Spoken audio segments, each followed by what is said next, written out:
Martinique, c'est dans la ville d'art et d'histoire que le départ de la 7e étape, Saint-Pierre-Fort-de-France, a été donné en passant par le Carbet au point de vue, Bellefontaine et une vue imprenable, la ville de Schœlcher, et l'arrivée sous le Malicône devant une marée humaine.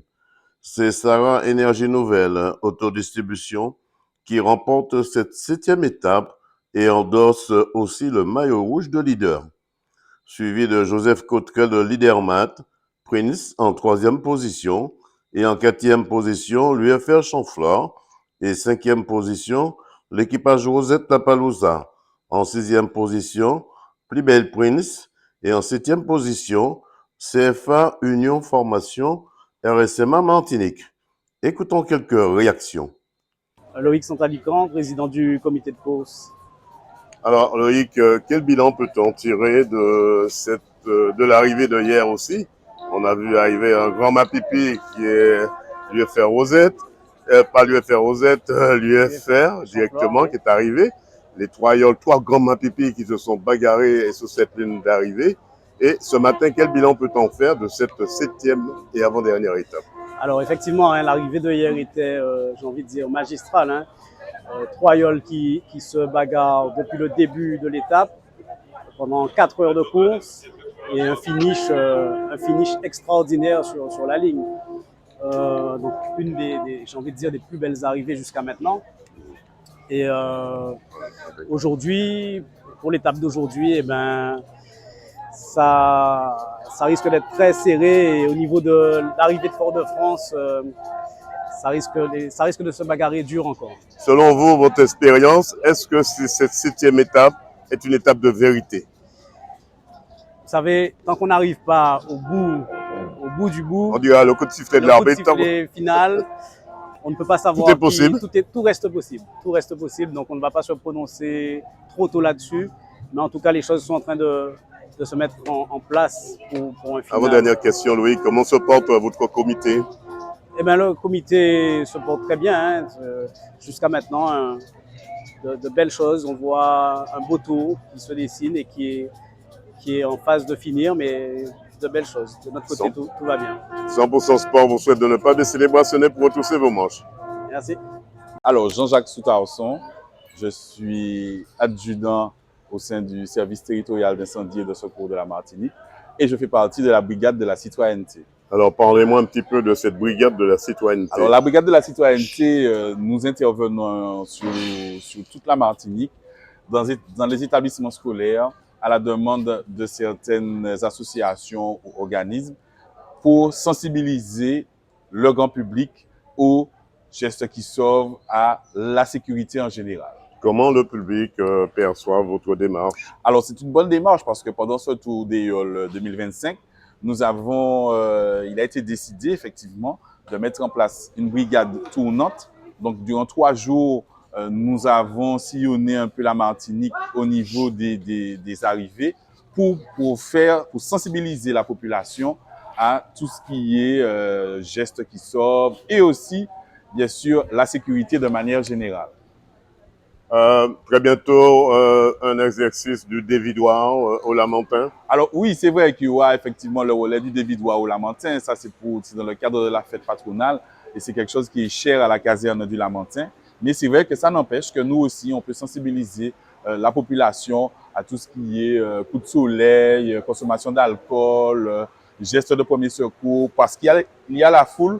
Donc, quand il y a foule, il peut y avoir aussi des débordements, ce qu'on ne demande pas. Mais nous sommes là pour anticiper et aussi, je dirais, sensibiliser plus précisément la population. Il faut dire aussi que la bulle des Yoles n'a rien à voir avec la bulle du tour cycliste qui se déplace énormément, tandis que la bulle des Yoles reste assez longtemps sur place. Alors, c'est vrai que la bulle des Yoles reste assez longtemps parce que vous voyez, hein, la Yole Round, elle fédère énormément de monde, je dirais même plus de monde que le tour cycliste. Donc, c'est vrai qu'on a beaucoup de personnes, hein, des étrangers, des vacanciers qui viennent. Donc, c'est le moment aussi de les sensibiliser à tous ces gestes qui sont minimes, mais qui ont leur grande importance. 100% Sport vous souhaite de ne pas baisser les bracelets pour retrousser vos manches. Merci à 100% Sport. Monsieur le maire, deux mots sur l'arrivée de cette 39e édition hier dans votre commune et le départ ce matin de cette 7e étape. Bah, écoutez, je pense que Saint-Pierre ne peut pas se plaindre. Nous avons eu une journée extraordinaire qui s'est bien passée sur le plan de la sécurité. Les gens étaient dans un très très bon état d'esprit. Ça, c'est le maire organisateur qui parle. Mais je note que Saint-Pierre a bénéficié d'une extraordinaire arrivée, vraiment hors norme. 3 yoles en moins de 30 secondes, c'est exceptionnel. Ça va rester dans les annales et puis dans une rade qui s'y prête. Moi, j'ai toujours... tout le monde me le renvoie, hein, que la rade de Saint-Pierre, on dirait qu'elle a été dessinée par un artiste pour recevoir le Tour des Yoles. Ça, vous voyez les images que nous avons. Donc c'est un maire heureux qui vous parle parce que effectivement il y a eu un gros travail de fait par les services techniques, par les agents municipaux, même administratifs étaient sur le front. J'avais 2 jeunes responsables de jeunesse des sports et puis des services techniques qui viennent de prendre leur poste. Ils étaient à leur baptême de l'eau ou du feu, je ne sais pas. Hein. Mais en tout cas, tout s'est bien passé avec le concours de l'administration, gendarmerie, préfecture et tout ça. Monsieur mais vous voulez dire qu'il ne peut pas faire en course des yoles sans passer par Saint-Pierre? Ah, mais il faut que nous partagions. Dis-moi, je me comprendre que de temps en temps, il faut que nous fassions arriver plus cher. Moi, mon bien, puis plus cher. Nous sommes nord-caribéens, nous sommes pour le nord-caraïbe. Mais Saint-Pierre, c'est un honneur pour nous de recevoir. Ça reste la ville d'art et d'histoire incontournable aussi. Voilà, et puis on a une rade qui est magnifique, qui se prête à tout ce qui est manifestation nautique, sport nautique. Donc il faut que nous profitions de ça. Bon, mais je ne pas les faire exclusivement pour Saint-Pierre. Le Saint-Pierre en mouvement, c'est le Nord-Caraïbe qui est en mouvement.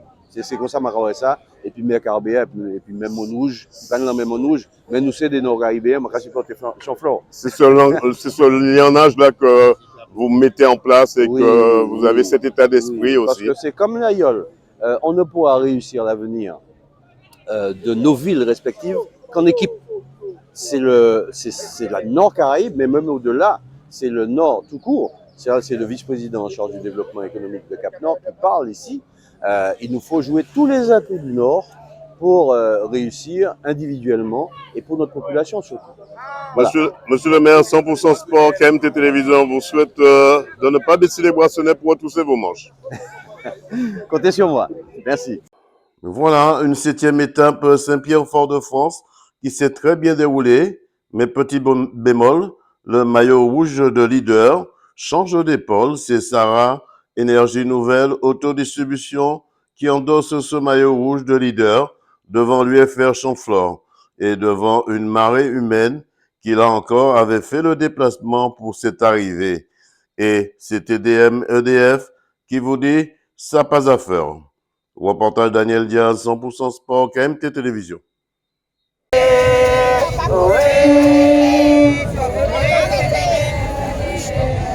C'est TDM EDF, ça qui y a le talent? Ça qui y a le talent?